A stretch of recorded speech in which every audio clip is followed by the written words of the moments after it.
ప్రపంచవ్యాప్తంగా మద్యం రకరకాల పండ్లు, గింజలు, చెరుకుతో తయారు చేసి 2 నుంచి 20 ఏళ్లు మాగపెట్టి చేస్తారు. మన రాష్ట్రాల్లో అవేమీ ఉండవు.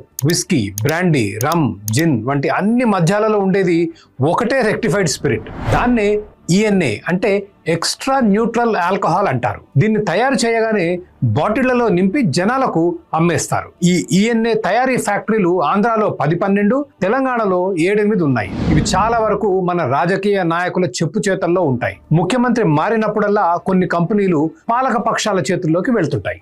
ఈ కంపెనీలు చెరుకు వ్యర్థం, తడిసిన బియ్యం, నూకలు, నాసిరకం మొక్కజొన్నతో ఈఎన్ఏ తయారు చేస్తాయి. చెరుకు వ్యర్థంతో చేసిన ఈఎన్ఏ లీటర్ దాదాపు 60 రూపాయలు ఉంటే, బియ్యంతో చేసింది 65, మొక్కజొన్నతో చేసింది 70 రూపాయలు ఉంటుంది. ఈ 60-70 రూపాయల లీటరు ఈఎన్ఏతో 3 ఫుల్ బాటిళ్ల మధ్య తయారు చేస్తారు. రుచి, వాసన కోసం కెమికల్స్ కలుపుతారు, సగం నీళ్లు కలుపుతారు. కొంచెం ఖరీదైన మద్యం అయితే 5-10% వరకు దిగుమతి చేసుకున్న స్కాచ్ కలుపుతారు. అంతే, మీ విస్కీ, బ్రాండీ, రమ్, జిన్ రెడీ.